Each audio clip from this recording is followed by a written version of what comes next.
तो योद्धाओं, कल मुझे एक स्टूडेंट ने अपना रूटीन का टाइम टेबल बताया।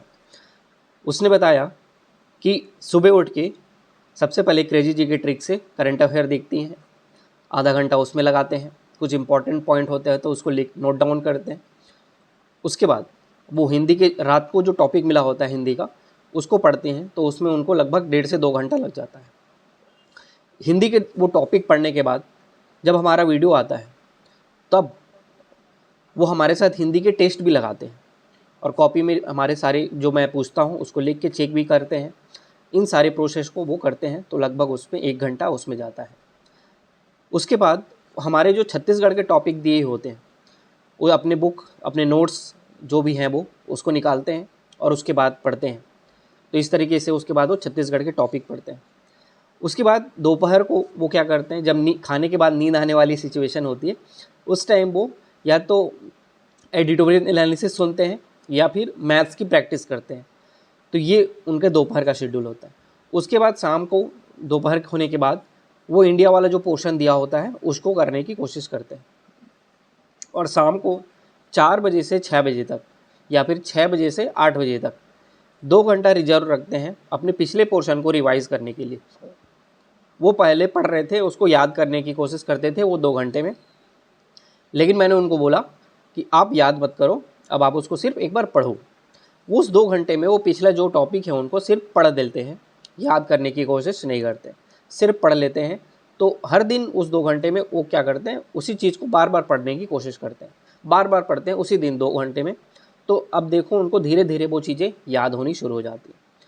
और जब जिस दिन टेस्ट होता है 12 बजे, तो उससे पहले वो उस टॉपिक को 3 4 5 बार फिर से पढ़ लिए होते हैं और फिर जब टेस्ट के क्वेश्चन आते हैं तो फिर वो अपने आंसर्स को लिखने की कोशिश करते हैं। ये जब सुना तो मुझको बहुत अच्छा लगा। ये सुनने के बाद मुझको लगा कि नहीं, हमारा प्रोग्राम, मेंटरशिप प्रोग्राम जो है वो एक्चुअली ऐसे स्टूडेंट लोग फॉलो करके हमको उसको फ्रूटफुल कर रहे हैं। वेल डन आपको। और इसी तरीके से आप अपने आगे की सिचुएशन, अपने आगे की रूटीन को फॉलो करियो, बहुत अच्छा रहेगा। तो मैंने कल क्वेश्चन बोला था कि राज्यपाल के क्या अधिकार होते हैं, क्या वीटो होते हैं जो स्टेट लेजिस्लेटिव में पारित होते हैं। तो एक क्वेश्चन ही आप लिखो कि राज्य विधायिका द्वारा स्टेट लेजिस्लेशन द्वारा पारित विधेयक पर राज्यपाल की स्वीकृति के क्या शक्तियां हैं। ये क्वेश्चन हो सकता है। दूसरा क्वेश्चन हो सकता है राज्य विधायिका द्वारा पारित ये एक्ट में राष्ट्रपति की वीटो शक्ति का परीक्षण करें। ये आपके प्रीलिम्स और मेंस दोनों इंपॉर्टेंट हो सकता है। 2 से 3 बार ये क्वेश्चन आया हुआ है प्रीलिम्स में। यही क्वेश्चन 2 से 3 बार आया हुआ है और लोग इसमें आर्टिकल में ही कंफ्यूज हो जाते हैं। सीधे आर्टिकल ही पूछा गया है कि स्टेट लेजिस्लेटिव द्वारा जो एक्ट पारित किया जाता है उसके अंतर्गत राष्ट्रपति के अधिकार को कौन से आर्टिकल में समझाया गया है। और अधिकतर लोग आर्टिकल 200 मार देते हैं, लेकिन आर्टिकल 201 होता है। समझेंगे इसको, मैं समझाता हूँ कैसे होता है। सबसे पहले राज्य विधायिका के संबंध में राष्ट्रपति के पास वीटो शक्तियाँ होती हैं, ये आपको समझना होगा। राज्य विधायिका द्वारा पारित कोई भी विधेयक तभी अधिनियम बनता है जब उस पर राज्यपाल या फिर राष्ट्रपति अपनी स्वीकृति दे देते हैं।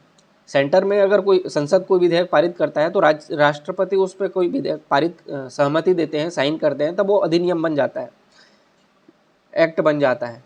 नहीं तो बिल कब एक्ट बनेगा, जब स्टेट में राज्यपाल, गवर्नर और सेंटर में प्रेसिडेंट उसको अप्रूव कर देते हैं, तब वो बिल क्या बन जाता है, एक्ट में कन्वर्ट हो जाता है।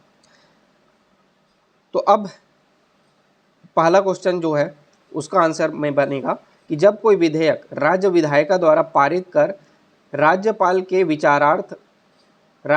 विचारार्थ उसकी सहमति के लिए लाया जाता है तो अनुच्छेद 200 आर्टिकल 200 के अंतर्गत उसके पास 4 विकल्प होते हैं। ये आपको समझना होगा कि कोई भी स्टेट लेजिस्लेशन अगर कोई बिल पारित करता है तो वो जब राज्यपाल के पास जाता है तो उसके पास 4 ऑप्शन होते हैं। तो राज्यपाल की शक्तियाँ कौन से आर्टिकल में दिया है, आर्टिकल 200। तो ये क्लियर रहना चाहिए, कोई कन्फ्यूजन नहीं होना चाहिए कि आर्टिकल 200 में किसकी शक्तियाँ हैं, गवर्नर की, राज्यपाल की। इसमें चार ऑप्शन होते हैं उसके पास।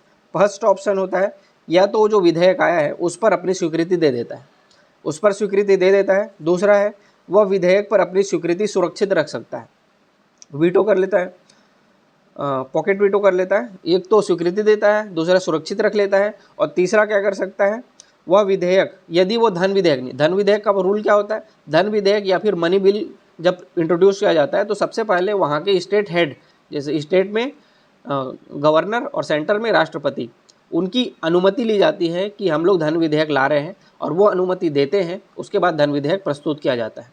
इस ऐसी धन विधेयक के मामले में जब पहले ही अनुमति ले लिया जाता है तब राष्ट्रपति और राज्यपाल के पास ये शक्ति नहीं होती है कि उसको पुनर्विचार के लिए, रिव्यू के लिए फिर उसको स्टेट लेजिस्लेशन में भेजा जाए। तो ये ऑप्शन बंद हो जाता है, क्योंकि पहले ही अनुमति दे दिया गया है, तो फिर से पुनर्विचार के लिए तो भेज नहीं सकते। तो ये वाला ऑप्शन धन विधेयक के मामले में कट जाता है। अगर धन विधेयक नहीं है तो दूसरा विधेयक है तो उसको राज्य विधायिका के पुनर्विचार के लिए लौटा सकता है। ये राज्यपाल के पास शक्ति होती है। तो 3 शक्ति हो गई। और चौथा क्या शक्ति होती है, वह विधेयक को राष्ट्रपति के विचाराधीन आरक्षित कर सकता है।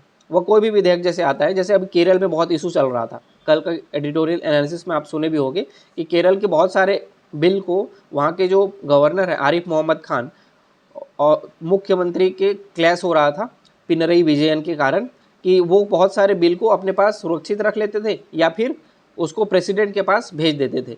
तो ये जो राज्यपाल की शक्ति है कि राष्ट्रपति स्टेट के बिल को राज्यपाल को भेज देना या राष्ट्रपति के लिए सुरक्षित रख लेना, आर्टिकल 200 में दिया है। ये ऑब्जेक्टिव में 3 से 4 बार पीएससी में ही खुद पूछा हुआ है। तो ये कभी कंफ्यूजन मत रखना, इसमें क्लैरिटी लेके आना। तो ये 4 ऑप्शन राज्यपाल के पास होते हैं आर्टिकल 200 के तहत। अब जब राज्यपाल उसको राष्ट्रपति के पास सुरक्षित रख लिए आर्टिकल 200 के तहत, अब वो विधेयक कहाँ गया, राष्ट्रपति के पास। अब राष्ट्रपति के पास स्टेट लेजिस्लेशन से संबंधित विधेयक पर आर्टिकल 201 के तहत कुछ शक्तियाँ दी गई है। तब राष्ट्रपति के पास जो शक्ति है वो 201 के तहत है, और राज्यपाल के साथ शक्ति जो है आर्टिकल 200 में है। ये एकदम स्पष्ट होना चाहिए। जब कोई विधेयक राज्यपाल द्वारा राष्ट्रपति के विचारार्थ आरक्षित किया जाता है तो राष्ट्रपति के पास 3 विकल्प होते हैं। राज्यपाल के पास क्या विकल्प थे, 4, लेकिन राष्ट्रपति के पास कितने विकल्प हैं, 3। कौन से आर्टिकल, 201, 201 में कौन सा कम कौन सा हो गया होगा, एक तो वही जो राज्यपाल किसके लिए भेज देता है, राष्ट्रपति के लिए सुरक्षित रख लेता है, वो वाला जो पावर है वो राष्ट्रपति के पास नहीं होगा, क्योंकि राष्ट्रपति तो फिर किसी और के पास सुरक्षित रख नहीं सकते, वो तो सुप्रीम अथॉरिटी है। तो ये वाला ऑप्शन राष्ट्रपति के पास कट जाता है, इसलिए राष्ट्रपति के पास 3 ऑप्शन होते हैं। पहला क्या हो सकता है, उसमें अपनी स्वीकृति दे सकते हैं। दूसरा ऑप्शन हो सकता है कि यदि वह विधेयक पर अपनी स्वीकृति सुरक्षित रख सकते हैं, मतलब पॉकेट वीटो। तीसरा हो सकता है कि वह राज्यपाल को निर्देशित दे सकते हैं कि वह विधेयक, यदि धन विधेयक नहीं है तो राज्य विधायिका के पास पुनर्विचार रिव्यू के लिए लौटा दिया जा सकता है। स्टेट लेजिस्लेशन को रिव्यू के लिए वापस उनको लौटा दिया जा सकता है। और यदि राज्य विधायिका किसी संशोधन के बिना अथवा संशोधन करके पुनः विधेयक को पारित कर राष्ट्रपति के पास भेजती है तो राष्ट्रपति इस पर अपनी सहमति देने के लिए बाध्य नहीं है। ये स्टेटमेंट आपको हमेशा याद रखना है कि बहुत ऑब्जेक्टिव में पूछा जाता है कि स्टेट लेजिस्लेशन जब कोई विधेयक को पुनर्विचार के बाद फिर से वापस भेजता है तो राज्यपाल के पास ये शक्ति नहीं है कि उसको फिर से उसको ये रोके, राज्यपाल उसको अनुमति देने के लिए बाध्य होता है। ये डिफरेंस है, बहुत मेजर डिफरेंस है, माइनर डिफरेंस है, बहुत अच्छे से याद रखना समझना कि अगर स्टेट लेजिस्लेशन कोई विधेयक को पुनर्विचार के बाद बिना संशोधन या संशोधन के बाद फिर से राज्यपाल को पास भेजता है तो राज्यपाल उसकी सहमति देने के लिए बाध्य होता है। ये कंडीशन है, बाध्य है, वो राज्यपाल देने के लिए बाध्य, लेकिन राष्ट्रपति बाध्य नहीं है। ये स्पेसिफिकेशन है, आप उसको क्लियर रखो कि राष्ट्रपति इस पर अपनी सहमति देने के लिए बाध्य नहीं है। बहुत इंपॉर्टेंट लाइन है। इसका अर्थ है कि राज्य विधायिका राष्ट्रपति के वीटो को निरस्त नहीं कर सकती। इसके अतिरिक्त संविधान में यह समय सीमा भी तय नहीं है कि राज्यपाल द्वारा राष्ट्रपति के विचारार्थ रखे विधेयक पर राष्ट्रपति कब तक अपना निर्णय दें। इस पर राष्ट्रपति राज्य विधायिका के संदर्भ में पॉकेट वीटो का प्रयोग कर सकता है। तो ये क्वेश्चन थे, बहुत इंपॉर्टेंट लगा मेरे को, प्रीलिम्स और मेंस दोनों पॉइंट ऑफ व्यू से, तो मैंने तो आपको बताया। इसकी पेज आपको राष्ट्रपति वाले चैप्टर में मिलेगा, मैं इसकी फ़ोटो खींच के भी भेज दूंगा, अगर आपको ढूंढने में टाइम ज़्यादा लग रहा होगा तो मैं इसकी फ़ोटो भेज दूंगा। इसको आप देखो, क्वेश्चन को लिखो और समझने का जो मैंने बताया उसको समझने का प्रयास करो।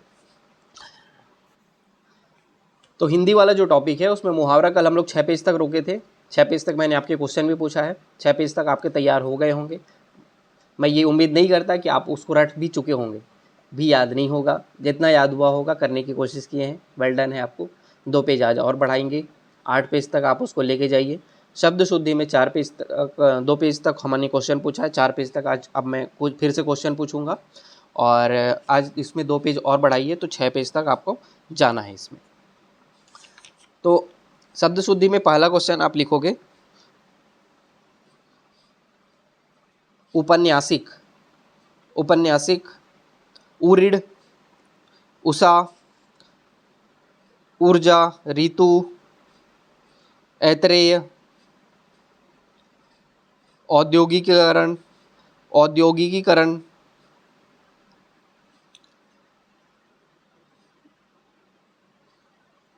किरीट, किरीट, कृतज्ञ, कविंद्र, कालिंदी, कैकेयी, केंद्रीय, कृत्य, कृत्य, कौतूहल, कुआं, क्योंकि, कैंटीन, खेतीहर, गणमान्य, गूंगा, गृहिणी, चरमोत्कर्ष, चरण, चिढ़ना, छिद्रान्वेषी, जुगुप्सा, जबरदस्ती, झोपड़ी, टिप्पण, टेलीस्कोप। तो ये शब्द शुद्धि में आप इसको करो। मैं आपको क्वेश्चन पूछता हूँ, विनय कुमार पाठक की बुक से ही मैं पूछता हूँ, तो हम लोग उसी को ही टारगेट किए हुए हैं, उसी को ही कंप्लीट करेंगे। तो ये हम आपका हिंदी का टारगेट हो गया। इंग्लिश में 90 रूल तक रखते हैं, 90 रूल तक जाइए आप लोग। इस वीक हम लोग 90 रूल तक ख़त्म करने का टारगेट रखे हुए हैं, तो 90 रूल तक आप ख़त्म करिए और उसमें अपनी पकड़ अच्छे से बनाइए। उसके बाद फिर हम लोग आगे की चीज़ें देखेंगे। बाकी क्रेजी जी के ट्रिक का जो डेली करंट अफेयर आ रहा है उसको आप देख ही रहे हो। आज उसमें जुलाई मंथ का हम लोग जुलाई अभी ख़त्म किए हैं, पर डे आप सुन रहे होंगे। आप जैसे करंट अफेयर सुन रहे हो तो आज का सुनते हो, फिर उसमें कल का भी रिवाइज़ कराते हैं, तो 2 दिन 2 बार पढ़ लिया आपने। उसके बाद संडे को क्या करता है, वीकली आता है तो संडे को एक बार और रिवाइज़ कराते हैं, तो 3 बार पढ़ लिया। और जब मंथ का एंड होता है तो एक बार उसका कंपाइलेशन मंथली 1 घंटे का वीडियो आता है, वो आपने देखा तो 4 बार देखा। तो आज आपको जुलाई वाला वीडियो देखना है, समय निकाल के जुलाई वाला वीडियो देखिए और करंट अफेयर जुलाई वाला को ख़त्म करने की कोशिश करना है। ये सारी चीज़ें आपकी होंगी और मज़े रहिए। अभी थोड़ा सिचुएशन माहौल ख़राब है, एटमॉस्फेयर में थोड़ा तबीयत ख़राब बहुत सारे स्टूडेंट लोग का हो रहा है, तो अपना ध्यान रखिए सेहत का। अभी जैसे मैं बोलता हूँ कि अभी आप जड़ी बूटी वाला च्यवनप्राश खरीद लीजिए और उसको रूटीन में शाम को खाने की कोशिश करिए ताकि आपका इम्यून सिस्टम अच्छा रहे। हम लोग जब बाहर स्टूडेंट लोग बाहर हम लोग रहते हैं तो टिफ़िन का खाना बाहर का खाना से हमारी इम्यून थोड़ी सी कमज़ोर हो जाती है, तो उसको बैलेंस करने के लिए आप च्यवनप्राश खरीद के सकते हैं, च्यवनप्राश खाइए और हेल्थ को अच्छे रखिए। जब आपका हेल्थ अच्छा होगा तभी आपकी पढ़ाई अच्छी होगी। और कल मिलेंगे एक नए टारगेट के साथ। आज के लिए थैंक यू।